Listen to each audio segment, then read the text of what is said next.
Okay, well, I'll just go ahead and start. There are some handouts, so those of you that are Wi-Fiing in, or however you want to call it, remoting in, just please refer back to those. I apologize for those of you that can't see it, but there will be a blue handout that has kind of, it looks like a child's drawing, and so I just kind of want you guys to look at that first, because that's going to help you understand a little bit better about us as CACs. As a CAC, basically Child Advocacy Center, our goal is to try to reduce the stress on families and children when there's been an allegation of abuse, or if the child maybe was a witness to the abuse of an adult or some sort of illicit crime like murder or sexual assault of an adult, or drug production, kidnapping, just anything basically that a child could witness or be a victim of, exposed to. And so on one side it says how it used to be. It's like the Child Advocacy Center. On one side it says how it used to be, and it looks a little bit more chaotic. Basically a child would make an outcry, or it would become aware that they possibly were the victim of something or witness to something. And children in the old days, as they call it, would have to go to family services, and then family services would say, go to the police station, and then maybe the police station would say, okay, go to the hospital, and then the hospital would say, okay, whatever. And so maybe the child and family would, a couple days of work, multiple meetings with multiple different people who all have either directive by the state to investigate or be involved in this child and family, but they're not working for the child and family. They're not working together. And so the ideas of CACs were, on the other side, is that you would have one location where the child and family could be referred to when the allegation was reported, and then the child and family can go there, and those people directed by state statutes or need would be there or meet there, and the child could talk to someone who's specially trained, and those others would be able to gather that information through that avenue, hopefully, again, reducing the amount of time parents have to miss work, children have to miss school, and then just coordinate the response, working together. Because a lot of times people think Children's Division and law enforcement have the same goals, but they have not at all the same goals. And I also do mandated reporter training, and if you've never had real mandated reporter training, you need to have it because you're a mandated reporter. But Children's Division's whole job is to really identify the strengths of this family and the deficits, and try to work with the strengths so that this child can remain in the home. That's their whole goal. Only when a child or the environment is such that the parents are unwilling or unable to protect or provide a safe environment is that when the child comes into care. So it happens a lot less than people think, and I don't work for the state, so I'm not trying to plug any one program. I understand it a lot better than I used to many, many years ago, because I've been doing this here in Missouri for nearly 18 years at the Advocacy Center. So law enforcement, they're just looking at straight up, did a crime happen? Enough that I can gather enough evidence and present it to the prosecutor, and then let the prosecutor decide, am I going to be able to prove this? Just because something doesn't get charged doesn't mean it didn't happen, doesn't mean people don't believe it. It just, they have to look at, do I think 12 regular people are going to look at this and 100% believe it happened? Law enforcement doesn't have that burden. They just have the burden of it meets a statute crime, and then Children's Division is totally different. So you can see how all those different kind of goals and needs can be conflicting. And then we also have the medical portion, which is what is the physical needs for this child? If there has been, physical abuse or sexual abuse or neglect to the point that's damaged them in some sort of physical manner, and then also the mental health. So the goal of the Advocacy Center is to try to gather all of that together and gather what we call the multidisciplinary team. From here on out, I'll call them MDT, so that they understand that. So this is the picture. The first slide is the picture of our house that's in Springfield. We actually have two locations. We have one here in Springfield, just off of Walnut Street, which is, if you're familiar with Springfield at all, it's close to the Cardinal Stadium. It's basically south of the Cardinal Stadium, north of Missouri State University campus, right next to a bar. Why? I do not know why we're next to a bar, but it looks like a residential house. It's an old historic Springfield, and that was intentional because we didn't want it to look clinical. We didn't want it to look in a fashion that would be frightening to children and families. So everything about our facility is that. The next slide, sorry, just kind of tells the history of advocacy centers across the nation. So they're still fairly new. I was born when advocacy centers started, but some of you were not, so you won't remember when they didn't exist. But basically the concept started in Alabama, in Huntsville of all places. And it was a team member. It was a gentleman that was the prosecuting attorney or district attorney. Something happened. Okay, well, I just figured out something that I did wrong. Sorry. Okay. I was trying to get you in the picture. Oh, I don't have to be in the picture. So, you keep going and I'll keep talking, or we'll be here all day. So it went back to the main picture. All right, I'll go back. So they were the ones in Huntsville that originated the thought process, and they also started in a small little house. Again, to kind of capture that more familiar, more comfortable, less clinical type setting. And then it caught on really quickly because members across the nation were like, hey, what are you doing? And it just kind of started to roll. And so what you see across the nation is CACs look very different. They oftentimes are reflective of their communities. Our secondary location that we opened in September of 2011 is actually in West Plains, just off of South Garfield, which West Plains is south central Missouri. There are 15 CACs across Missouri that cover every single county. So if you aren't aware, I can pretty much tell people where their coverage CAC is. There's some that overlap. We always served West Plains and those counties, which for those of you that don't know jurisdiction, West Plains is about 2 hours from here. And we even also served counties beyond there. So some families were driving 3 hours one way, law enforcement, family services. Some people call them DFS, but they changed their name in 2004. So they are Department of Social Services, and the unit that investigates child abuse and neglect is known as Children's Division. So you'll hear me say CD. The CD workers, they would all have to leave their county, which is a big burden, especially on small rural counties that have limited resources, and definitely a burden on the families for transportation and kids missing school. And so we wanted to make sure that that was not occurring, and we're able to raise funding to be able to place that there. We're a nonprofit. Less than 20% of our budget comes from the state government funding. We are in a line item that's associated through Children's Division, but we don't work for them. We're not state employees.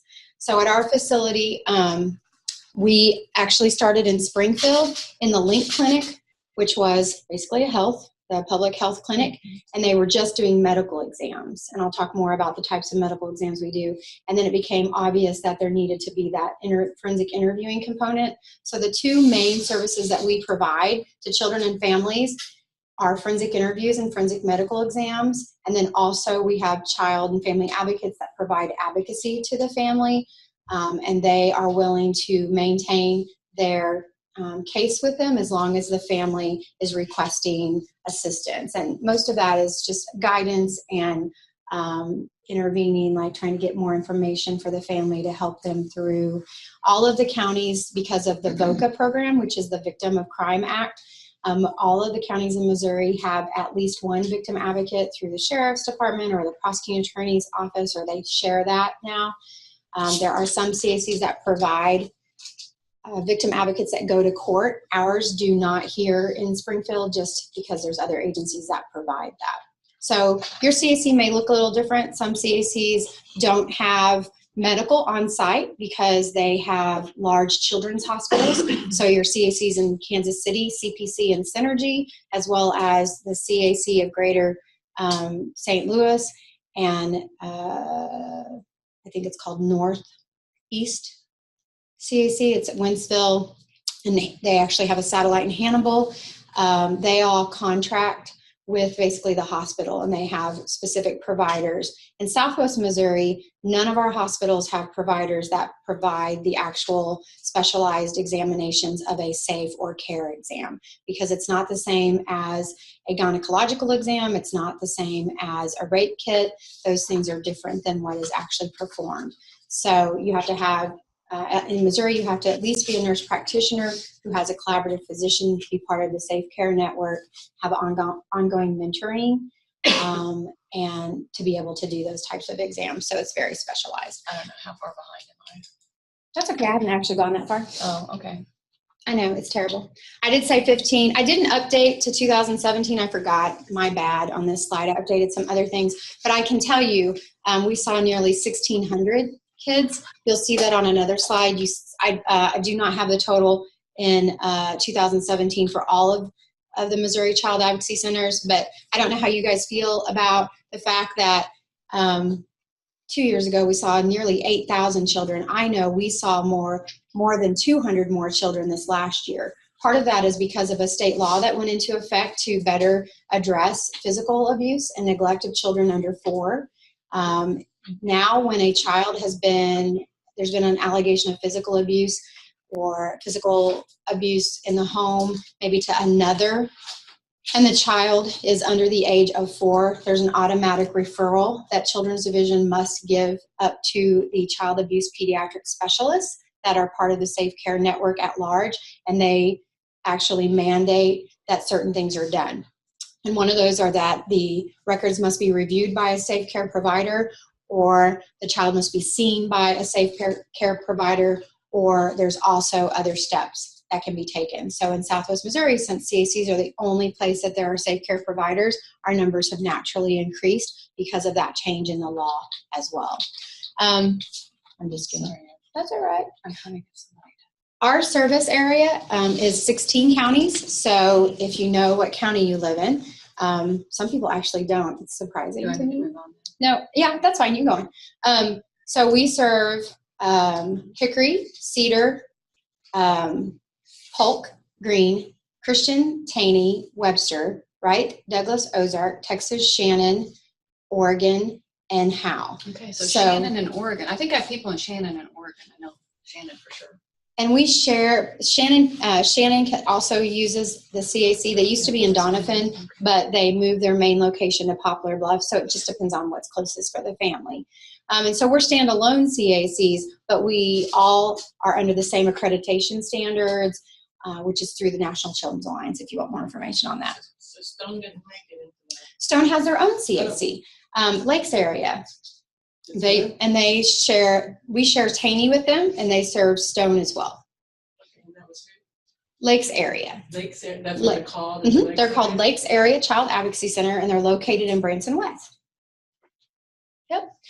So our overall mission is to always look at the child. So while Children's Division is looking at really the family, law enforcement is looking at the crime, we're looking at the child. How is the child right now? What is best for the child right now? And sometimes it seems contradictory to your instinct.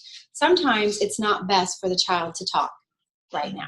Sometimes it's not best for them to have an examination right now. It may be best for the investigative case, but this child is what we're looking at. So just to give an example, we had a child recently who had suffered multiple victimizations, including concerns of trafficking.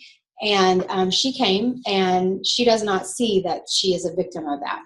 Okay, so we're like, we don't make kids talk. We talk with her, give her the opportunity to say what she wants to say, not say, whatever. That's what our forensic interviewers are trained to do, and that's my heart. That's what I did for most of my career there, and I've trained just for our center. I've trained over 15 forensic interviewers, and then I'm part of a state and national training program too. So that's really where my heart lies, is talking with the kids. But sometimes you have to move on. But I work a lot with the teams and trying to educate them as well. And so we had a mini meeting because someone on the team some people on the team wanted the child to talk again, and some people said she needs to wait. She attempted suicide and almost completed that and was receiving in-treatment care. So our job as the Advocacy Center is to get everyone to sit down and say, we know what you need, we know what you need, we know what you need. Here's our concerns about what she needs. And let's make a plan and how can we do that? Which makes it really difficult because Children's Division has a timeline. And if they get a hotline on a child, in most cases, they have 45 calendar days from the moment of hotline. Can a child be mentally stable in 45 days? Rarely, no. So that, especially a child like her, who has obviously has a lot of things going on, that she would try to complete suicide, okay?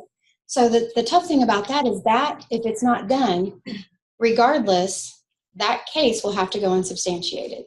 And so some people will look and say, well, look, this was unsubstantiated. So that means she's a, what do you think? If they unsubstantiated it, then that means it Probably didn't happen. It didn't happen. But that's not at all, because children's vision is under finite timelines. And they're also under a lot of things that they have to do. They have to talk to the child. They have to talk to the perpetrator. They have to make collateral contacts. They have to go out to the household. They have to interview all the children involved. And in order to find what they call preponderance of evidence, they have to have at least 51%. Guess what 51% is? It is a statement by a child and a witness, a statement and evidence, a statement and confession, physical evidence and a confession. And what do you think happens most often in child abuse and neglect? It's done in secret with no one else around. It's hidden. Often children can't speak themselves. They're very young, or maybe they're disabled and they don't have the ability to. And so to have all those qualifiers to have a substantiation, the burden is quite high. So we often see where children's division is unable to substantiate. However, the criminal process still continues. And we've seen it vice versa, where children's division substantiates, but the criminal process does not continue. Okay? So just because someone wasn't charged or something wasn't substantiated on does not mean something has not happened. It just means maybe the child wasn't ready to talk, maybe there wasn't enough corroboration, maybe because people are fallible. The people on that case that time didn't work hard enough to figure out, okay? So we're always trying to put the needs of the child first.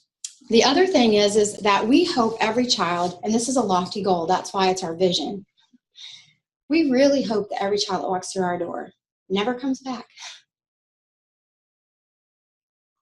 In almost 18 years, I know better. We know that statistically, once a child has been reported as a victim, they're much more likely to be re-victimized, both as a child and as an adult. We also know that children normally suffer more than one form of abuse. So maybe this time the physical abuse got reported and the child disclosed about the physical abuse, but all along they were also being sexually abused, and they've yet to report that. Or they were sexually abused and then later on physically abused by someone else. We know those things, but our vision, our hope, is always that we're going to intervene somewhere. And there are kids that don't come back, not because they don't tell, but because something doesn't happen, because the system is able to intervene, maybe earlier than another case, and the family is able to get appropriate intervention themselves and have better parenting or better resources. That's always our hope, okay? Here are the new statistics from 2017. So we saw 1,596 children. That's not services, that's actual children. You'll see when you look down at reported offenses and services, it's much higher. The totals don't equal 1,596, and that's because kids will have multiple, allegations of abuse. So that really, some kids, sexual abuse and physical abuse, or maybe there was witness to crime and neglect. So those will get reported as individual, but we just count that we saw 1,596 children. A child at risk exam and sexual assault forensic exam we'll talk about here in just a little bit. I think most people would understand, at least here in our more rural type area in Southwest Missouri, we're not very ethnically diverse at all. And this is self-reporting by the family. So, that's how we document it. We don't look at someone and make an assumption of what they identify their ethnicity at. Because if I was reporting, I would put other, because that's how I feel. I've never researched my whole whatever, and I think we're all mutts for the most part. So I always put other. But that's the technical term, right? We're all just, we're a different, whatever backgrounds. So, but for the most part, most of the children that we see, their family identifies as Caucasian. In some of the different ethnicities, there's lower reporting simply because there's less of a population of those ethnicities, but also it can have to do with their individual ethnic culture, which is different than just your regular family culture. I grew up on a farm, but just because I grew up on a farm, if anybody else grew up on a farm? No one? I feel alone now. Did No, you? me. No one? I This did. is really sad. You did? Mm, Okay. have one. But if we started talking about the way, thanks for the nod in the other room. But if we started talking about the way our families operated, they wouldn't be exactly the same, even though our culture was that we grew up on a farm. Doesn't mean we're exactly the same. Like, I never owned cowboy boots until I was married and decided to go line dancing. Okay. Hilarious when I came to the big city of Springfield and all of the girls wanted to raid my closet for Sadie Hawkins because they just assumed since I grew up on a farm that I would have flannels used to not be cool, but I would have flannels and, overalls and straw hats and all these things. And I wasn't in FFA. I wasn't in 4-H. Why would I join a club where that's what I do all day long, right? So we always want to consider that this doesn't really pay attention to the individual culture, and that's why sometimes children and families don't report, or even organizations don't report, because there can be an organizational culture that does not recognize or report child abuse and neglect. Can you guys think of any that's been in the news lately? Would that be, like when you say organizational, Mhm. are you talking like a group of people, Mhm. like Amish or Mennonite? I'm talking about organizations. Organization. Mhm. Oh, okay. I think we're talking about. But haven't reported? Mhm. Or not let it go? But like, it's a culture not to report, not to identify, but to look the other way. Not just people's, but organizations.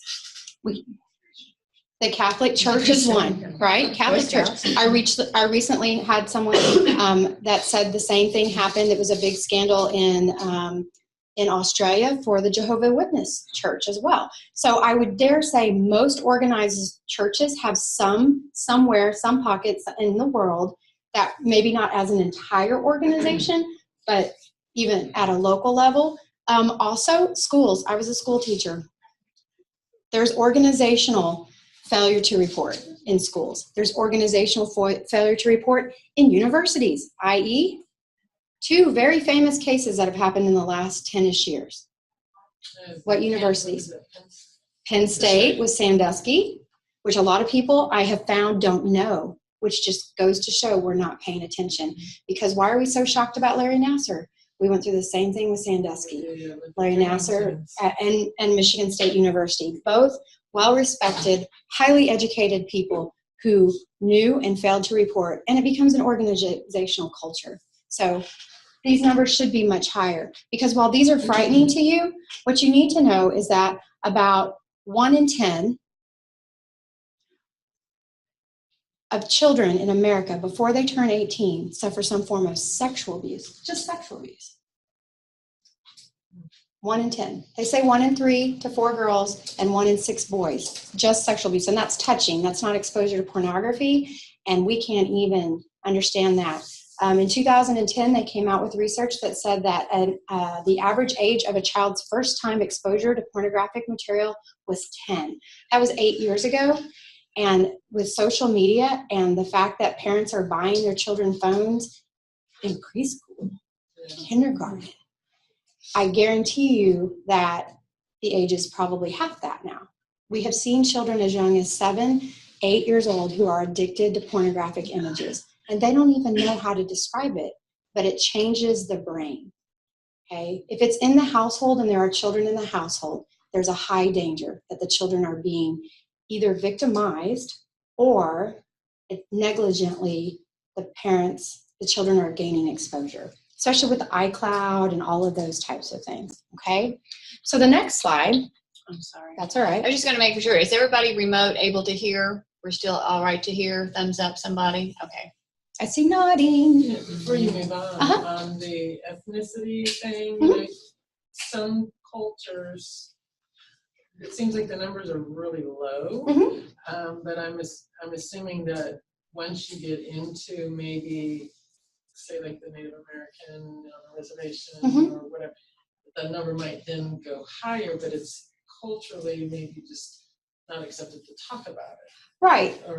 Yes, both ethnic, but also socioeconomic status. I'm going to tell you, a lot of times people are like, well, what about the socioeconomic status of the victims that you see? Are they mostly poor? And I always say, well, the ones that we see. Right, but the ones that don't come in. Well, and if you are on the lower income scale, you already have the system in your life. People are already, Watching out. well, you're receiving government assistance. So, you know, Right. maybe you're going to WIC, they're mandated reporters. Maybe you're on Medicaid. And I know as a school teacher, and I challenge my fellow school teachers all the time.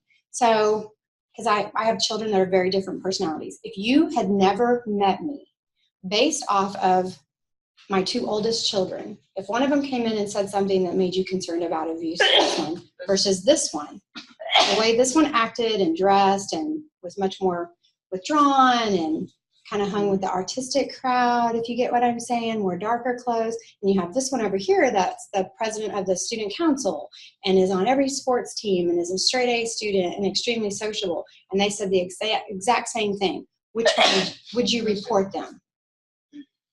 And you see the look on their face. Well, I mean, so you care more about this child than this child? You make assumptions based off of how the child and family present and based off of your perception of their socioeconomic status.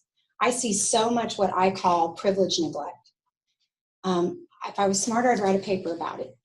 And it is parents who are too busy one-upping one another and getting a lake house and going on fabulous vacations and having a Land Rover and you know, a coach purse. I have a coach purse. I paid 15% of what that was worth because I'm a deal shopper. But I don't go on fancy vacation. But I say that because they're not paying attention and that is neglect. To not parent is neglect. I got one I can tell you. Substitute in the school nurse's office at a school close by. Mm-hmm. And this little girl, she was first grade, came in and she says, I need a coat. And so I asked, okay, so the deal is, you know, they borrow the coat. And we just kind of make for sure that it comes back clean. Mm-hmm. And if not, we put it, you know. But anyway, so she brought it back at the end of the day, and then I asked for her name, and she kind of looked at me, but I said, well, you know, I'm new here. I just need to know. So immediately I went to the counselor's office, and I said, well, so-and-so came in and got a coat today. It's a cold Mm-hmm. day.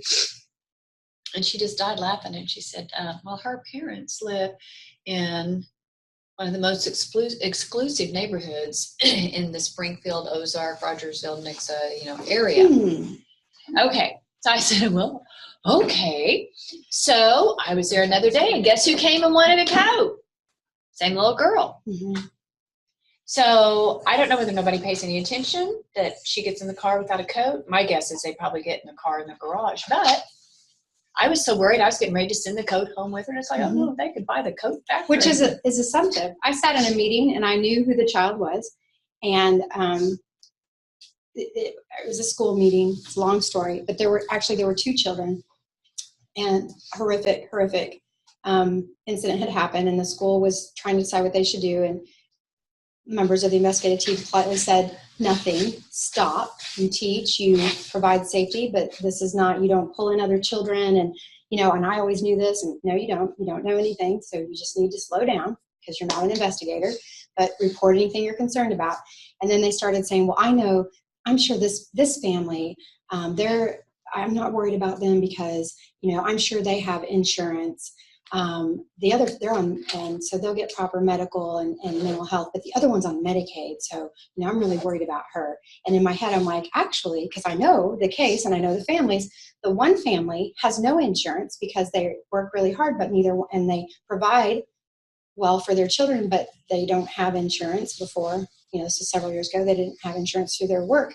And then the other family, yes, they live in an apartment and, you know, they don't have as much expenditure, but they have Medicaid. So this child's going to get health and mental, and this one's not. But you go on about thinking how the world works.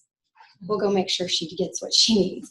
So there's just a lot of erroneous assumptions. Yeah. All right. I could talk for hours because this really is my passion, so I better move on because some of you probably have things to do. So again, like I said, the child is the first priority in an investigation, not the family, the courts, the case, or the professional agenda. So you can kind of see how we would butt heads, but we see ourselves not as the center, but representing, like we're representing the child, not legally, but we're trying to make sure people are thinking about what's best for the child. For instance, is it best to interview this child at 1 o'clock? They're 3, and their normal, according to mom, their normal nap time is from 1:15 to 3:30. how is he going to perform? So we're also trying to educate the team about what their normal development is, expectations are for a child of that age, and what have you. And so children's division, I explained that. Prosecuting attorney is PA, MD is medical, MH is mental health, JO would be the juvenile office, and LE would be law enforcement, and then the CAC. So best practice is that we work together as a team, and we have an MDT protocol with all of those agencies.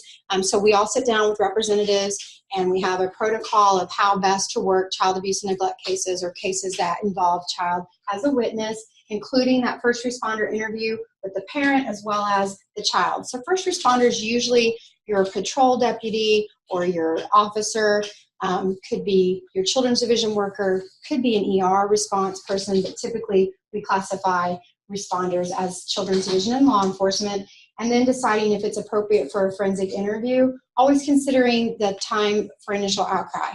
If a child's talking, you don't want to wait a month, okay?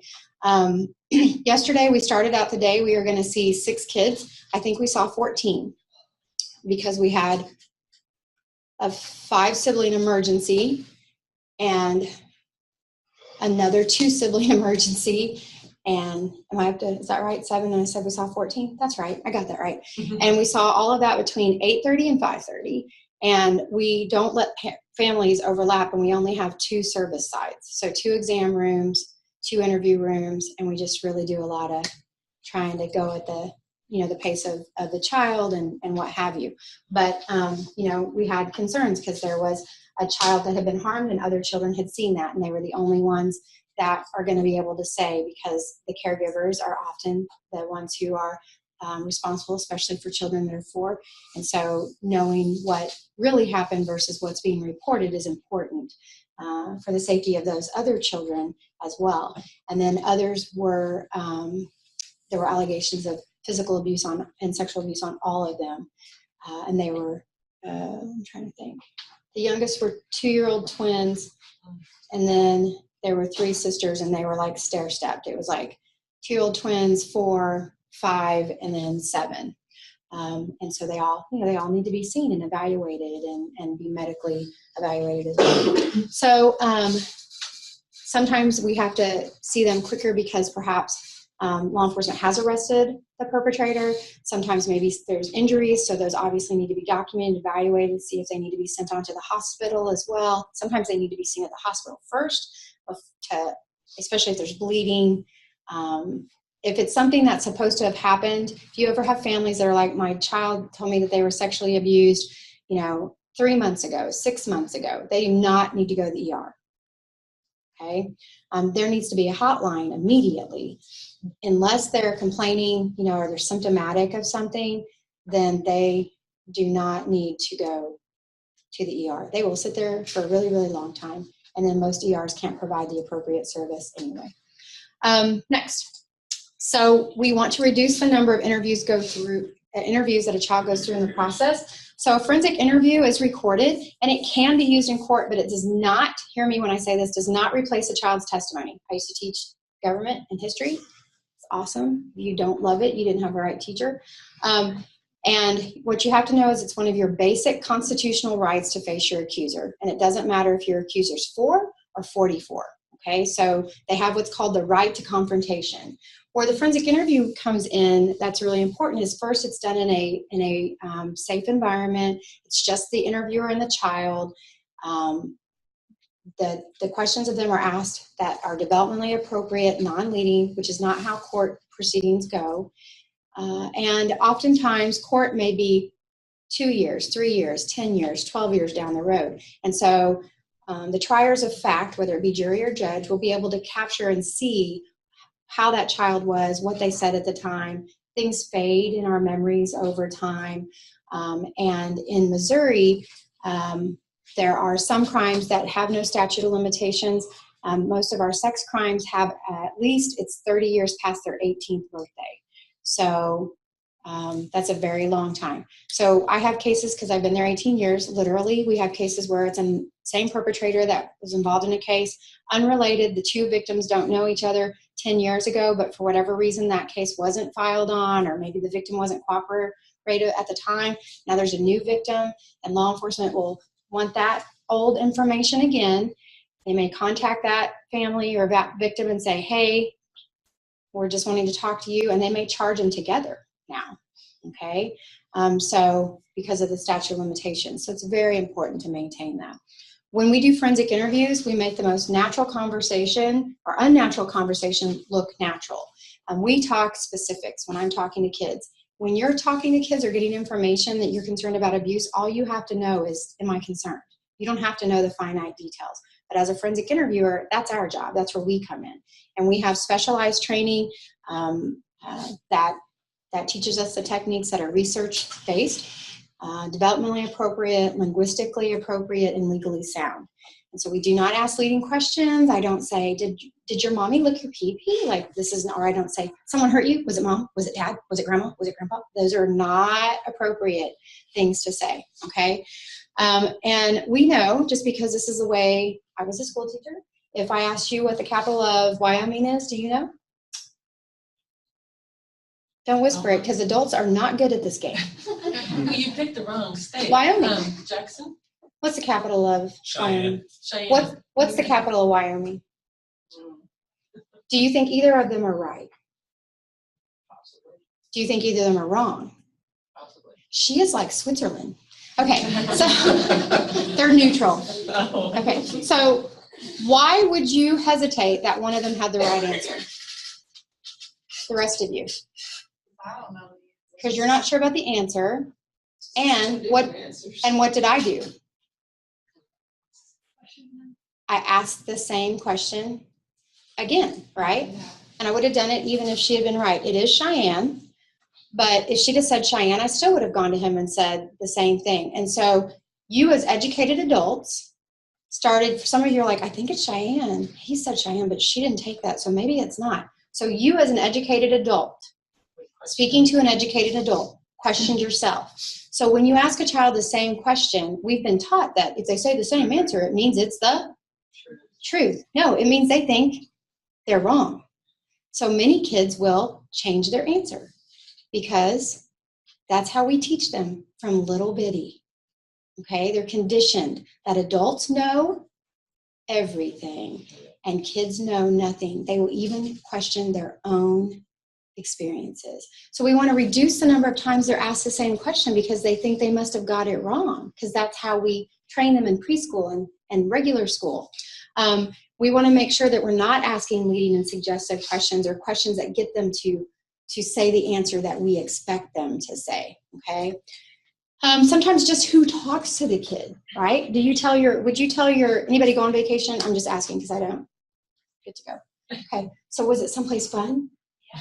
Okay, would you tell your mom or your grandma the same stories about your vacation that you would tell your best girlfriend?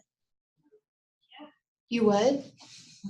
Yeah. She said no. I said no. No, because not that you were lying to your mom or grandma, you just might omit some things that you think they would be disappointed or that maybe you'd be in trouble for. Doesn't make you a liar. It's natural, right? We all do that, and kids will too. So don't be offended if something's happened to your child and that you're not the one they told. That's natural because they care about your opinion of them, and they think it's something that they did wrong that caused them to be abused, and they don't want you to think bad of them, okay? So just be happy that they told someone, that they were strong enough and resilient enough that they shared that with someone. So this is a picture of some of the rooms in our house, not all, and it's not exactly the way it is, but this is one of our family areas, so you can see it's all about the kids. We also have other things for older kids, puzzles. We don't have to do video games. We can't control the phones that come in, but we found it harder and harder to find non-violent or non-sexualized video gaming. So we did away with that about 15 years ago. So we try to do a lot of hands-on, purposeful play, stress-reducing type toys. And then this room is set up more for older kids, but we actually have a papasan chair, you know, those big round chairs like at Pier 1, instead of that leather chair. And then we have 2 other interview rooms, but 2 are connected, so we can only use one at a time. But they have beanbag chairs, and the kids can pick whether they want the beanbag chair or that. And usually the little kids love the beanbag chairs, sometimes older kids too. But we're not sitting at tables. It's not a spotlight. There's not 16 people in the room with them. Everything you see on TV is wrong. Just know that. Forensic interviews, like I said, typically we do them for 3 to 17 for children, but we also see developmentally delayed adults. Okay, that function more, their thinking or their emotional capacity is more that of a child. So, and we also will attempt to interview children under 3. We do what we call an assessment, and if we can continue, then we'll call it a forensic interview. So we just evaluate that on the fly.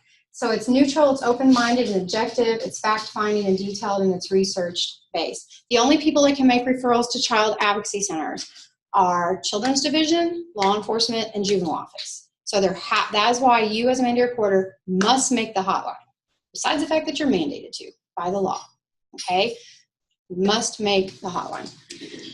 We use that multidisciplinary team approach, like I said before. We have specially trained forensic interviewers that are constantly peer-reviewed, updated on training. They're recorded. You can see that it's a child-family setting. And then we also do case reviews, or what we call MDT, in the counties that we serve. And so we go back through the cases and try to see, like, has this been forwarded on? What's going on? Has the family obtained counseling? Is there anything else, each individual agency can do for this family? A lot of times people think that, like this was me, because I answered an ad because I used to put job, things in newspaper. And they got me on this. Child interviewer advocate. And I was like, I love to talk. And I love children, so I'm going to apply for that job, right? No one told me that I was going to have to use words like dick and pussy with a 3-year-old and say it without, like, shrugging my shoulders, okay? Not that my dad's not a sailor, because he was, but, I also have a 5'2" mom, okay? You get my picture? And so those words were not used in my household. But what you need to understand is however the child explains it to you is their experience, and you do not want to change it, taint it, or make them feel shameful. So even if there are 2 words that I really don't like to say, and I definitely don't like to say it in professional situations or ever, but I will for a child, is C rhymes with punt, not a cookie, or the word that rhymes with what, that starts with a T. Got it? Yeah, those words I do not like. Some of you are like, spelling's hard. I was trying to figure out that last one. Like, what? Got it? Like, what? With a T in front of it. Okay. I do not like those at all. And children have names that you just wouldn't know. Split tail, very offensive. Pocketbook, very offensive. But these are the types of words, language that they've been used. I actually find anything other than vulva or vagina or buttocks and breast and penis really to be offensive, because when I worked in preschool situations, if a child came up to me and said, my grandma licked my cookie, I would tell her to get her own cookie. And that would probably make a child confused or feel like, well, then I think what's happening may be wrong, but maybe it's not wrong because the grown-up just said grandma should get her own cookie. I don't know if my grandma has a cookie or not. I've never seen her without her pants on. Do you see? But she's not telling me all this. She's just walking away thinking, right? But if she was taught to call her vulva or vagina a cookie, do you see how confusing that can be? Or a boy a wiener? I don't know why in America we name our genitalia food items. Right. But it's just best that children know their body parts. You would expect for a child to report to you as a medical professional if they hurt their nose, if they had something wrong with their mouth. You're not going to refer to it as a snifferdoodle or a pie hole, but we want to name these all different things. So we're creating shame, we're creating secrecy, and you know who loves it? People who harm children. They love that we're embarrassed to talk about these things. So you have to be really comfortable talking. I found out more about my reproductive system and sex and sexuality from 3, 4, 5, 6, 7, 8-year-old children. And I had 2 children when I started at the center and somehow managed a 3rd. Okay. I just didn't know so many things about my body parts. I didn't know people could do things to bodies that have been described to me by very young children. And you're right, the internet and access to has made it so much worse. I didn't know there was necrophilia porn or dwarf porn or bestiality, all these things that like I've had to learn about, but these children are experiencing. And these are the children that you see out in your neighborhood playing and you would never know. These are the children that you walk by in the mall or Walmart. These are the children that you sit next to in church and you see their parents and you envy the car that they drive. You have no idea what goes on behind closed doors or what these kids experience because they learn to accommodate it in so many ways. And then when they act out, who do we blame? We blame the children. So it's just so important that we don't stop talking about what's really happening in our community. Can I just interject something? Because I used to teach high school science, anatomy and physiology, and I taught the sexual reproduction, pretty intense. And I always started out the lecture with, okay, so I've divided the blackboard in half, and here was the female and the male. And I said, okay, so we're going to write down every word. Just get it out. That everybody uses at home to describe. And I would put, like vagina and, that kind of deal. And I even had a spot in the middle because my mother uses one word just for that whole area, male or female kind of thing. I mean, because she can't bring herself to say those words. And I let them use any word that they were, shut the door. And I said, but what's on the board stays, we're not going to go and say, oh, guess what? We said that word in Miss Short's class. But so then after it was all done, then we said them all. I made them say them. And we went through this whole list and they started giggling and all sorts, just like they were like 4 or 5-year-old kids. And I said, so see, let's just get it out and let's just use the right words. And then that way, if something happens to you someday and you're out, you can say, this is the body part that it happened to. Because, if you're in a car wreck and you say my hoo-hoo got hurt, nobody's going to know what your hoo-hoo is. Well, I have 3 brothers older than me, and my sister is very old. That's on camera. I love it. So she's the oldest. And I always said, growing up, in a farming community with fairly strict parents and brothers, I think my brothers had maybe it was a bean shooter, or maybe it was what's the other thing they always? I'll think about it in a little bit. Because my dad would say, you done stepped on your bean shooter. Until the day he said that to me, you done stepped on your bean shooter. And I was like, I don't think I have one of those. Because it was just always like down there. Is there, like my mom would say, you know how to wipe down there, right? I was, lots of information, but I was 16 before I hit puberty and started menses. I didn't tell my mom. I hid it from her, right? Until the day she came to me and said, did you start your period? And I was like, oh, yeah. You would have thought she asked me if I murdered the cat, I was like, why? And she goes, well, because I use those supplies and they're all gone. And I don't think your brother's been using them. And I was like, oh, okay, fine. But we never talked about it again. Never again. And so I also didn't have, my parents were, I would consider ourselves middle class. I didn't have gynecological appointments because why would I need that? Was my mom. So when I got married and then became pregnant and had my first gynecological exam at 23, they were besides themselves. Right. And I asked my mom, and she again said, well, I didn't think you needed that, because she got married she got married at 18, had her first child at 19. My sister got married at 17, had her first child at 19, and boys will be boys, and then we don't worry. So we can see just how we kind of pass these things down generationally, right?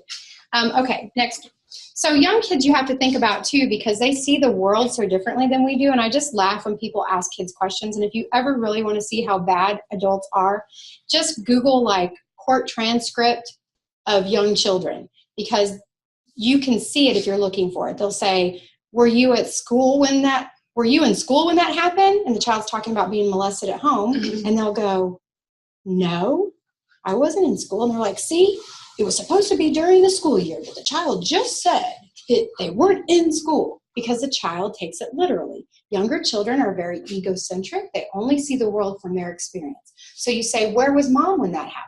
Well, for young children, there are 3 places I have found, this is research, not really, it's practical research. 3 places young children will say their mom was when they were being abused by someone else. Do you have any idea? At least in Southwest Missouri. I don't know about Lancaster. Lancaster. There you go. I don't know if I got it right, but I'm trying really hard. Lancaster. Okay. Where? Any ideas? Well, no. Like the kitchen? The kitchen. She's in the kitchen. No, close. Asleep. Asleep. In Southwest Missouri, mom's at Walmart's. Oh. That seems to always be like the three things. And do I think that's really where necessarily mom was? In some instances, maybe she was. But sometimes when they're like, we can prove that mom was not, blah, blah, blah, but mom would not have been asleep. The way the child describes it, it would have been this time of day or what have you. They try to take everything out of context of the child. Kids are very visual, not verbal. So we use drawings and dolls after a child makes a disclosure to help them better express what could have happened to them, okay? They use some things like that in medical too, like with kids, like show where the, show on the teddy bear, like in child life and that sort of thing where you're hurting. We ask simple, not complex. So do you live with your mom and dad? That's a complex question. You say no, they're like, oh, she doesn't live with her parents. No, she may not live with her mom and dad. She may live with her mom and mom. Or do you see what I'm saying? So they will answer that way. So we want to keep those things concrete. Also, this is bad in adult language, but when you just call someone by a pronoun, you lose who you're talking about so often, and maybe they've switched on to something else. How many of you guys are married? Okay, have you been talking, and then they respond a certain way, and you're like, what? And they're like, what? I was talking about blah, blah, blah. And you didn't realize that they totally switched talking about a different person, different topic. But as an adult, you're going to stop and go, that made no sense. But as a child, they don't understand and won't correct you, okay? Some versus any. I fought this for a long time, but Anne Graffam Walker, she's a linguistic specialist, and in practice, I see this all the time. If you ask a child, is anything wrong? Does anyone hurt you? You're less likely to get a response from a child than if you say, is something wrong? Or is someone hurting you? And the only thing I can compare it to is if I ask somebody who's been married, do you love someone? They think of usually one person off the bat. But if I say, do you love anyone? Then multiple people come. And that's very hard for a child. Like not just anyone touches me, right? Not just anything happened, but something. Like if someone says, do you want anything? But maybe you're thirsty. Right. But if they say, do you want a Coke? No, but I'll take a water. Right. Do you see the difference? So it's that specificness. The length of the question, you can't go on and on, obviously, because kids oftentimes will only hear the beginning or the end or the middle or a word they recognize. Like you'll say, so was your mom there when your brother was doing X, Y, and Z? And a kid will say, my mom's nice. It's because I heard mom, and they're just responding of something about mom, okay? Next one. So older children, what you have to consider is that sometimes they may be a compliant. I do not like the word consensual. Missouri, a lot of times people are like, oh, Missouri age of consent, blah, blah, blah. We have a little bit better understanding. Basically, no child under the age of 14 can give consent to sexual contact ever to anyone. Not to another 13-year-old, not to a 14-year-old. If you have children of that age, it's best to tell them just to keep their hands in their pockets at all times, their own pockets. Okay, because it's illegal. Even if the 13-year-old was okay with it, the 14-year-old can be in trouble. Okay, then it becomes, Missouri clarified a little bit a couple of years ago, then it becomes a 4-year gap. 14 to 18 is not illegal unless it's forcible or there were drugs or alcohol or something of that nature. 14 to 19 is illegal. 14 to 18 is still considered, it's under 4 years, or over 4 years, I mean. Because they were trying to accommodate that you could be a freshman in high school and a senior, which is still ridiculous to me. But I didn't make the law, okay? So I don't like it. I'm like, let's just go back to if you're not 18, you don't touch anyone ever, ever. That's what I would like. But sometimes they think they're in love, they've been coerced. They've been manipulated. Maybe they were an abuse victim before, so they don't have appropriate boundaries for themselves already, so they're easily manipulated. I hate when I read in the newspapers things like the teacher had a sexual relationship with the student. No, the teacher raped the student. It's child molestation. It's child sexual assault. You cannot give consent as a 17, 16-year-old to your teacher. They are in a position of power, position of authority. This is 2018. It's time to get over it. And if that teacher went into that system and they know what their rights and responsibilities are, they know they're not supposed to do that, and it is the adult's job to make sure that those things are not happening. It is not the child's job. Especially when I know how I was as a teen. You may think you know everything. Right, but you don't. You're not aware of. And in Missouri, if you, as a teacher, or if you're like in a detention facility, if you are a teacher in a detention facility and the child is 18, it's still a crime because of their position of power. But right now, if you're 18 and it's your boss at Taco Bell, it's not considered a crime. And I also find that offensive. Yeah, but you still report anytime it's under 17. So you want to make sure that you're not belittling the children. You want to make sure that you're not talking down to them. Oftentimes these coercive, manipulative relationships that we call consensual they have been working on that child a very long time. They have made that child ostracized from friends, ostracized from their family. We oftentimes see if it's a family member or someone living in a home, like a girlfriend or boyfriend of the biological parent, they've built this wall, like telling the parent, oh, well, you don't see it, but he or she is this, that, or the other when you're not here, building that mistrust, buying the child gifts, spoiling the child also, and it makes the child feel like they have some control when they don't, because their brains aren't fully developed. Emotionally, they can't make those decisions. So usually I say, what do you want someone to know? Because, it's like, they know, they watch TV too. So I'm just like, well, what do you want people to know about this person that's special to you? Because that is how they feel. And I want people to hear that's how they feel, so we can understand why they're not talking. That's also how they've been told to feel by the Absolutely. person, like the teacher, for example, would say, this is real love. Yeah, you're more mature than everybody else. And, interestingly enough, I don't think on this slide, but, we have some high profile teacher cases. And, just because they have children or they stay together after the person gets out of jail does not make it okay. If you love someone, you're not ever going to put them in harm's way. You're not going to make them violate the law or risk yourself being penalized, because that obviously would hurt them. So if you love someone, even if they're underage, you will wait, right? Because you're an adult and you know better. Supposed to be. Yeah, you're supposed to. Okay. So the other thing is, a lot of times people have great expectations for the information that children can express. Who, what, when, where, how. And a forensic interview, and through our training with our teams, we try to explain to them that a lot of these are much higher levels of thinking. And what's interesting is when I first started interviewing nearly 20 years ago, we used to think when was something that an average like 8-year-old could do. And the more research that comes out, it's relative when, like when I was a kid. They can't give months, they can't give dates. And if I ask you, how old were you when you got married? You have to stop and think about it, right? Some people do. Or, how old was your spouse? Or there's just different things. Or you start asking questions for those of us that have children, you think you'll remember every finite detail of those deliveries. Gone, okay? And so they'll judge children and say if they can't remember, then it didn't happen. Because if it really happened, they would remember that significant impact, okay? But if you've had multiple children, what happens? You start to be like, did I have that child? It starts to blend. We call that script memory. They start to operate off of, usually, most of the time, was that this time or was that time?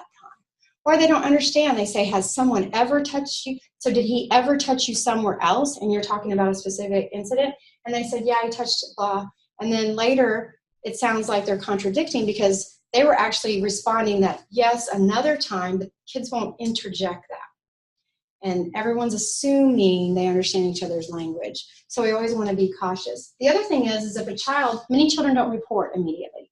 So oftentimes we'll have kids, something happen, they're 5, 6, 7, they don't report till they're 10, 11, 12 or older.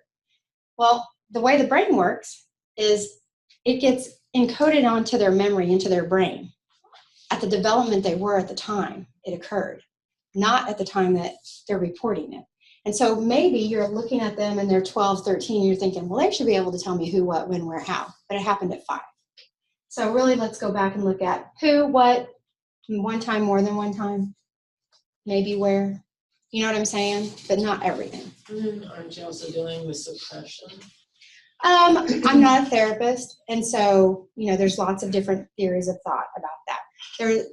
Suppression could also just be that your body can remember things that your brain cannot, which is why children who are under 4 are so susceptible when they're witnessing violence. They may not be a victim of the violence, and a lot of domestic victims will be like, but they never touch the children.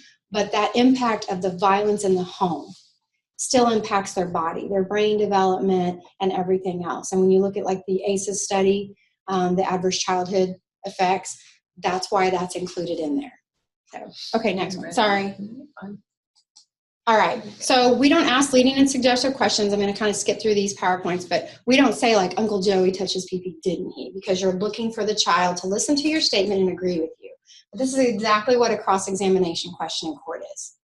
They're always just trying to get you to answer yes and no. Cross-examination is, in a state's case, would be by the defense, where the prosecution's they're not allowed to ask leading questions. Defense attorneys are allowed. That's just process of the court, okay? We avoid asking misleading questions, like even the first time. We don't try to get a child to agree with us. Man, it's hot outside today. Whoo, don't you love this weather? Because you're just trying to get the kid to agree with you. And when we speak to children, we want them to be speaking their experience, not to try to take on what ours is. The safe and cares that I want to explain to you, basically sexual assault forensic examination or child abuse resource and education. Sometimes you will also hear this exam called child at risk exam, but if you look this up on the Safe Care website from Missouri, this is what it is. Basically, a safe exam is like a well child. It's a head-to-toe examination of the child, looking for any possible concerns physically, whether it be organically related or abuse and neglect related, okay? So we've had kids that have come in for different things, and then our medical people, they've heard a heart murmur that had never been detected before, or we had a child, what's it called, because I'm not a medical person, she had two vaginas, like never been diagnosed, because when you're little, no one's looking at your vagina, because your vagina's on the inside. Things I learned at the Child Advocacy Center I did not know before I worked there. Your vagina's on the inside, what? And so that's something that had to be medically addressed. That may not have been caught until she was in puberty or something of that nature. We also had a child that had a tumor. It was cancerous, would never have been diagnosed as early as it was if it hadn't been that they had an examination. So, there's other reasons. It's the overall health and welfare. And the recommendation nationally through medical experts is that any child who's been exposed to or concern of abuse and neglect should have a medical evaluation, obviously, okay? So the only difference really between a care and safe exam is that a safe exam, they always will then try to visualize the genitalia, the anus, the scrotum, the penis, the vagina, labia, all of that. But if the child does not want that part of the exam, then we do not do that part of the exam. And a colposcope is used. So oftentimes people are like, well, it's like a women's female exam. It is not. It is all visual. There is nothing that's actually inserted, because the colposcope is not something that goes in your body. It's like a microscope. It just basically, it looks kind of like a camera that's on a pedestal, and it just makes whatever it's looking at enlarge like 10 to 20 times so that the person doesn't have to squint, right? And then they have a foot pedal, and if there's something of concern, they just hit the foot pedal and it captures the picture so they can go back and look at it later. And the child's explained all of that. At the Advocacy Center, our room, you saw the medical room, looked like, I think it was was it the jungle one? That's our other one. Our original one is underwater. So like even on the ceiling, it looks like a big orca is swirling around the top of you. And there's I Spy built in. So kids of all ages like that. We have a medical assistant that has like I Spy books or has like bubbles, whatever. The parent can't be in the forensic interview room, but the child can choose who they want in the exam room. So conversely, if the parent wants to come, but the child says no, we advocate for the child. Okay, and then at any time if the child doesn't want to do any part of the examination regardless, we do not proceed with whatever they don't want. We also don't do blood draws. We do test for gonorrhea and chlamydia, but those can now be done by urine. So very much less invasive than they even were 10 years ago, where you used to have to do a culture. Yes? So if the concern is with the parent and the child doesn't view this as a concern, so allows them to go to the examination with them, does the parent have any say in stopping certain? So if it is known at the time, say the hotline or the investigation is that the parent is the alleged perpetrator, by our accreditation standards, by the national, we are not allowed to allow them on the premises. So they have to agree. They have to agree to let someone else bring the child to the to the interview, but they have to consent to all of it. And if they tell Children's Division and law enforcement, I used this term earlier, so I'm going to use it again, pound sand, as in, no, you aren't. There's nothing the state can do currently. So in that situation, and the child is not able to come in, and it's the parent. In Missouri, there's other states that it's different. They're looking at some legislation, but you can also guess as a parent, like if you picked up your kid from school and they're like, guess what? I went to this place today because the CAC and they looked at my body, you would freak out. So it's a very fine balance. What if they're taken into foster care? Well, if they're taken into custody, then they're the custody of the state. Right. But they have to have enough. Doesn't- They have to have enough evidence and information, and then the parent, no, because it's the judge of competent jurisdiction took custody, and so then the state can sign for the jurisdiction.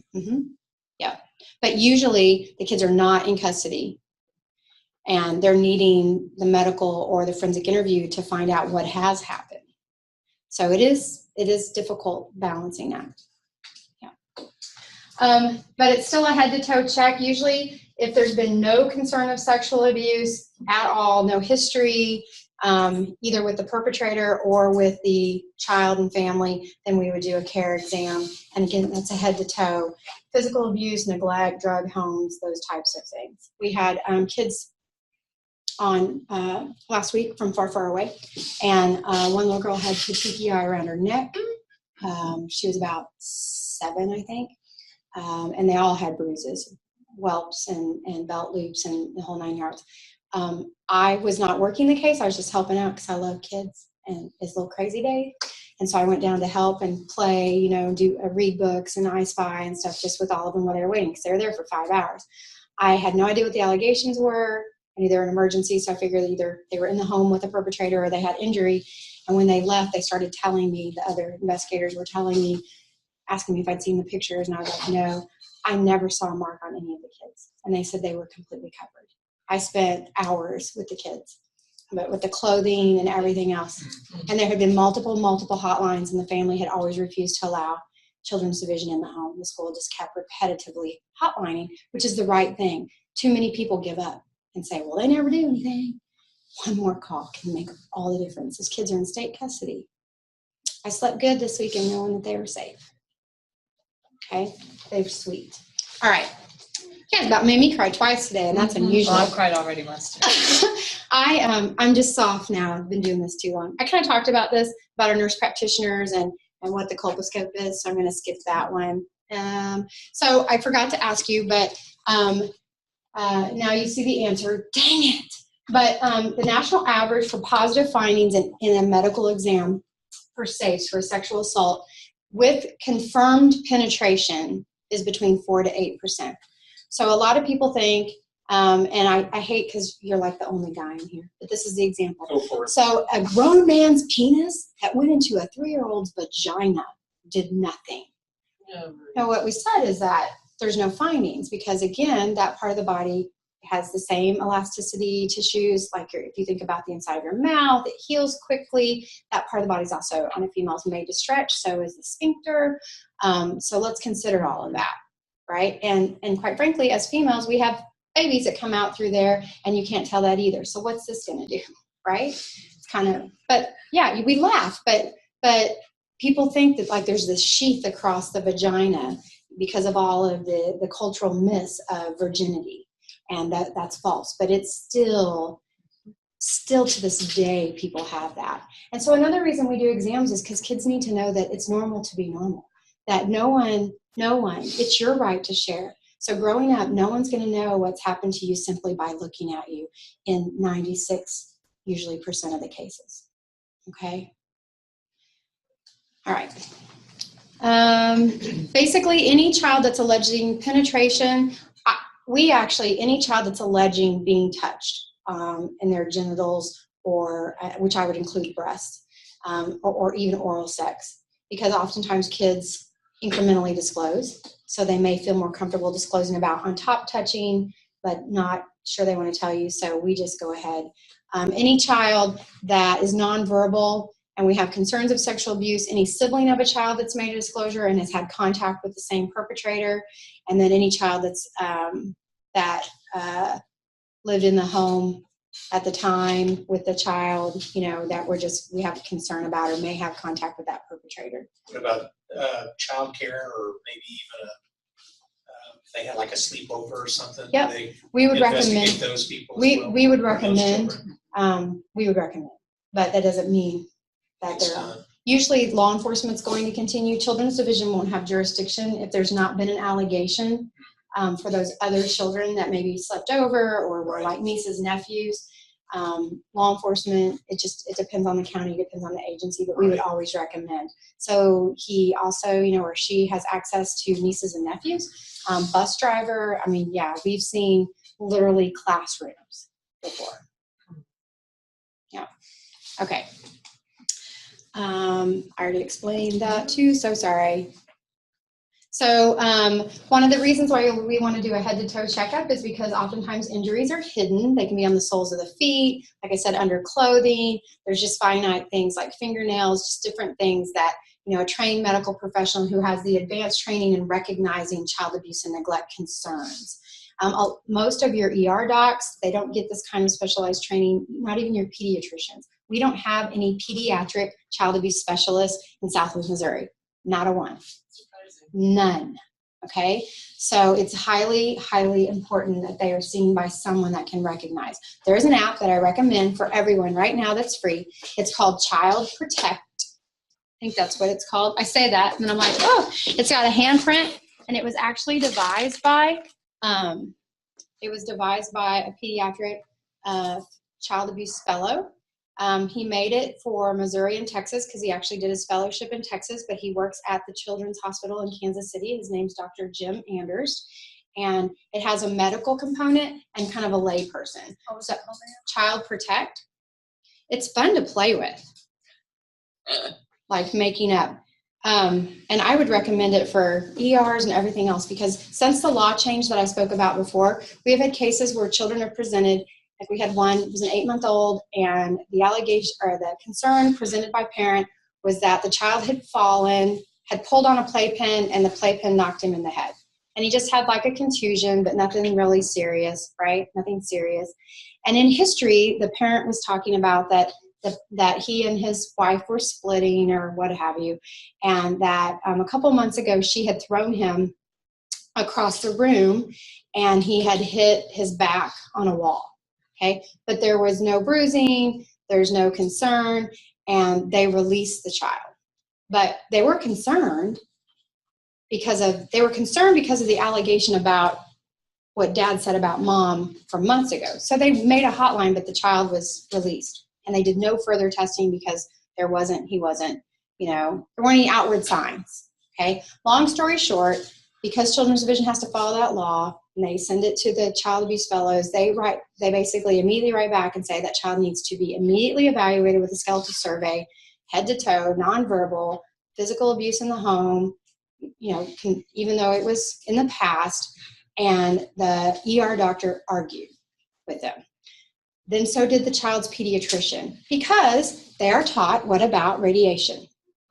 That it's a high concern for young children, right? So if you look at it from the medical perspective, because I don't want you to think that they were making the wrong decision. They were making the decision based on their training.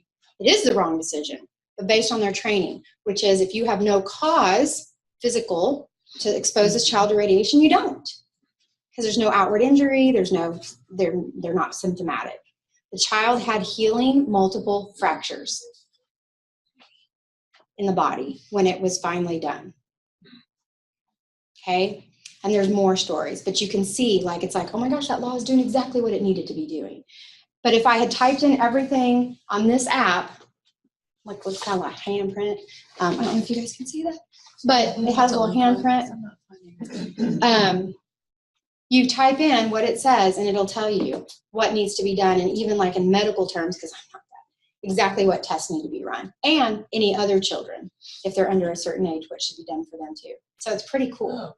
Oh, so like if maybe type bruising whatever body part, and then it'll say yeah, and it was made for like first responders or for people, you know, to be like, this is a concern, or medical people who maybe rurally, they don't have the professional people, they maybe don't have the expertise, they can clarify that a little bit better. I'm assuming that's it. Yeah, that's it. Child protector. Okay. Child protector. I did have it right. Protector. Okay. Oh, sorry. That's okay.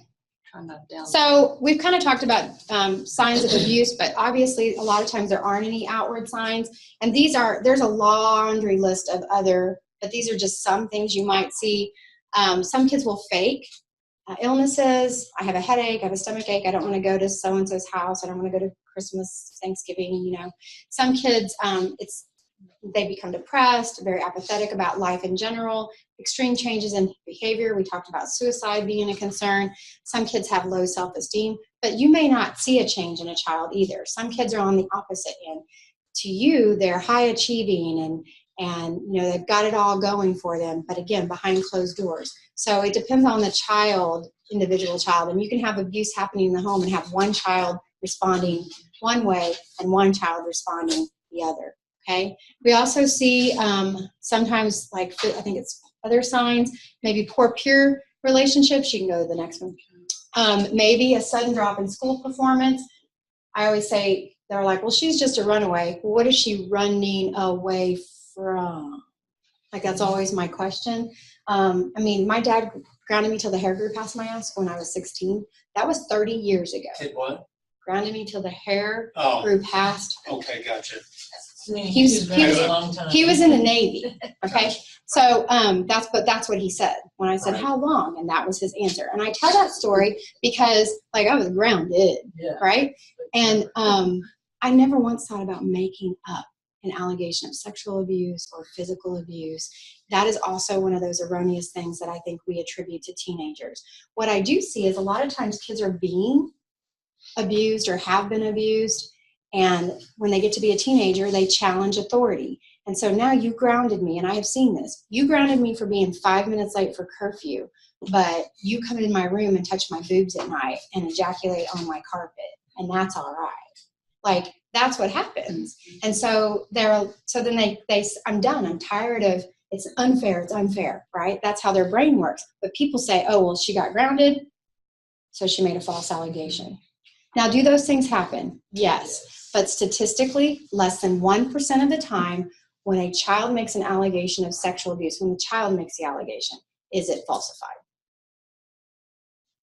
Okay? And that is by statistics. That's by research and practice. Do you see, not so much with the sexual, but more in like, dad spanked me because I lied about this and I didn't like it spanked. I tell my teacher that they abuse me all the time. So do you sometimes see false, because the child didn't get to use the phone or the PlayStation? Usually if they're saying that they were spanked, they were spanked. They're not saying that they weren't, or that they were when that wasn't happening. Right. And so in Missouri, spanking is allowed, but it says that it has to be reasonable. I just didn't know how much, like. So you're going to have, in some some states, spanking is not allowed. Right. And in some states, you're only allowed to spank with the open palm of your hand. So a switch, a belt, that's automatically abuse. Right. Missouri Children's Division, if there is an injury that lasts more than 24 hours, they can substantiate. Any injury, they may substantiate.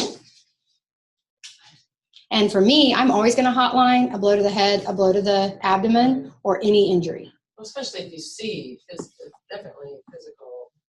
Well, my thing is why is it that if I came over and hit you, I'm going to get charged with domestic assault? I may be correcting your behavior, but if I hit you, I don't even have to leave a mark. and you're smaller than me, but think about the size between the average adult and child. Sure. Yeah. So it is a different, when you start to think about stuff. Now, we could debate all along about spanking, and there's people that are on the spare the rod, spoil the child, and then they never raise a hand to the child, and angst, and then there's the swat on the bottom, don't leave a mark, swat on the hand. People are all over, and I'm not here to promote one way or the other, because that's not what it's about. But what is reasonable is what, as a media reporter, that you're looking at. I guess. So there are people that will say that it's reasonable to spank a 3-month-old. Right, I guess I misconstrued that. Like, I have literally seen kids who didn't get their way in something, and because maybe they've seen on TV or something, so I hear what you're saying. They then say, I'm being abused, because they figure by saying something like that, right, they'll get what they want. There is a lot that goes into the investigation. And so here's what I have to say about that. Based on No. somebody. There are kids that have been tied up and real things have happened, and they're not going to be substantiated, or they may not be prosecuted because of the statute of limitations. But the thing is like, when you say, is that something that you see? I'm still going to tell you, I bet it's going to be probably less than, maybe not less than 1%, but less than 5%, probably. Most kids don't make it up to where it's abuse. They may feel, I mean, I thought I was abused because I had a curfew. Right. Okay. But that they're going to call, report it, that sort of thing. And a teacher should never determine if they thought that was abusive or not, or talk to the parent about whether that happened. They should just report it. If you're a mandated reporter, just report it and let somebody else investigate it. Okay. A lot of kids have poor impulse control. This really impacts their brain development. That's why we see, again, are you guys familiar with the ACEs study? Do you guys talk about it? Mm-mm. ACEs? No. You don't. I would highly recommend looking it up. There's basically 10 factors. The higher factors that you can take the little quiz yourself. The more factors that you have of 10, the more likely, did I give you? Yes, the handout that I gave you guys, it's like orange and blue and white, talks about the effects of child abuse, how much it costs America. That's where a lot of that information comes from, because the more adverse childhood effects that you have had, the more likely you are to have a lot of medical problems, obesity, drug addiction, heart conditions, cancer, COPD. You're more likely to abuse alcohol, smoke. There's just all kinds of things. So if we put more prevention and more intervention into child abuse and neglect, we would save our country billions of dollars in lost wages and monetary expenses for healthcare. I just want to interject something. Has anybody watched on Netflix Shameless? No. All these people that have time for television. Well, you need to just watch one show. Just one show. Because did you say it's sick? I worked at Isabel's house, and when I watched that show, I was like, those are my kids. Yeah. That's the family I work with. Have you been to the Advocacy Center? I have just dropped Kids off. But everything that she has been talking about on one show, you will see on Shameless. That's all it takes. Yep. And it's cyclical. It can happen. Yes. I quit saying I have seen everything, because it was like Satan's like, hold my beer, because like more is about to happen. That is so much worse. What's Shameless about? It's just about a highly dysfunctional family. That's all that I can say. And just when you think it got bad, It gets worse. Yeah. You know, and I mean, it's just, but for somebody like me who grew up with a mom and a dad and you know, and no, you know, drama and all of this kind of stuff, you know, and my friends were the same. I mean, you know, I was very, very lucky. Well, but I mean, well, like people that I stayed with, I mean, you know, I spent the nights with and things like that, you know, for the most part. But then you watch this and it's just like a whole different, you know, I've been to some of those too, but my best friend, I mean, you know, people we really hung with, we were very much the same. I'm just smiling because like, it wasn't until I was in the field that I had one of my best friends came to me and she said, did you know another friend of ours was sexually abused for years by her uncle? And I was like, say what? And I went to a very small school. I mean, I graduated with 48 and we were like the largest class ever. And I said, what? Her brother was one of my brother's best friends. They rode my bus my whole life. They babysat me.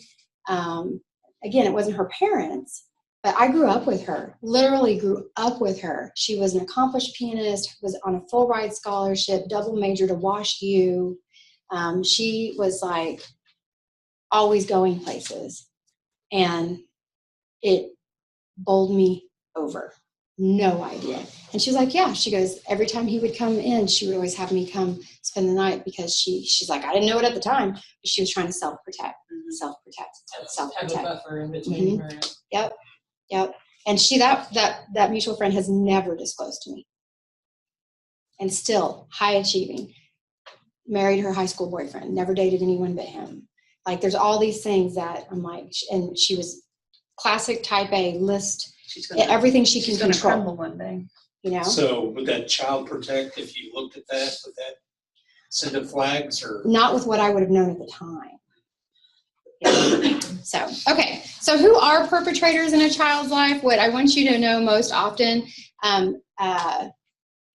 when you look at statistically physical abuse, sexual abuse, neglect, when you include all of those, and emotional abuse too, which is the most common form of abuse, it's likely to be about 77% when you add in all of those. Physical abuse and sexual abuse, oftentimes that's going to be about 40% is going to be parents. So 70 for all forms, about 40% of the time. So home is still the most dangerous place for children to reside. And then if you add in other relatives, you're already up to like about 88% for other relatives. So grandparents, aunts, uncles, siblings, cousins, aunts, did I say aunts, uncles? Step parents, paramours of the boyfriend, girlfriend of the parents. And then another 10%, so now we're at 98, are going to be your coaches, teachers, daycare providers. They're going to be well-respected doctors in the community, like Nasser was. They're going to be pastors. They're going to be pastors. They're going to be Boy Scout leaders. They're going to be volunteering at Isabel's house. They're going to work at the Child Advocacy Center. I'm not kidding. They're going to be a judge. They're going to be a police officer. They're going to be at the Y. They're going to run a well-known camp in Branson. They're yeah, okay. Who else can we sell down the river? They're going to work for, they're going to be a deputy or a high-ranking legal official. Mm-hmm. Do you know anybody like that? Right? So it's not unusual, but what is also not unusual is that they're really good at painting that they're good. Because there was a coach that worked in AAU several years ago that was accused of molesting some of the kids on his team. And the newspaper came out that he was being targeted and that there were all these other kids, and parents were calling the advocacy center and writing letters to the editor saying what a great basketball coach that he was, and there's absolutely no way he could have done this. Front page news that he was being railroaded, right? And when push came to shove, he pled. And it was on page 25. And in his plea, he had to stand before the judge, and the judge read what he was alleged to have done and said, by taking this plea, you are saying that these things are true. And he said, yes, sir, these things are true. People don't plead to help out the victim. Okay? What page was that on? Okay. Right? You never hear about that. There's nobody coming out issuing a public apology to these girls who faced friends teasing them and ostracizing them, and that sport was their life. And no coach wanted to touch them now, right? Because it's a false allegation. This person's a good person. Same with the teachers that we see. Same with Kanakuk. I mean, just because they didn't harm your child doesn't mean they didn't harm this child. Right? Because if you want to watch more about perpetrators, if you want to learn more about how their mind works, I invite you to research Dr. Anna Salter. She's worked with sexual offenders for years. I had the immense pleasure of seeing her present in person, and she has YouTube videos. Now, and it's so bad because I used to make this joke and now it's not a joke anymore. I used to be like, don't be offended by the Bill Cosby sweaters, because like some of the films are like from the 80s, and so it's a Salter, S-A-L-T-E-R. Well, of course, Bill Cosby. Yeah, I know. Good person to bring up. That's what I said. I'm like, well, holy cow. how could a Huxtable do these, you know, right? Yes, me too. And so, anyway, but like she's interviewing these offenders, these convicted offenders that were youth pastors and coaches, and also ESPN back in the late 90s did a Outside the Lines. I have it on VHS. Do you know what that is? Yeah. I have it on VHS, you know, where you're like waiting for it to come on TV and you push record. I have it on VHS. And again, it's interviews with these people that were convicted, and like they're telling you how they gained your trust as a parent, how they got access to the kids.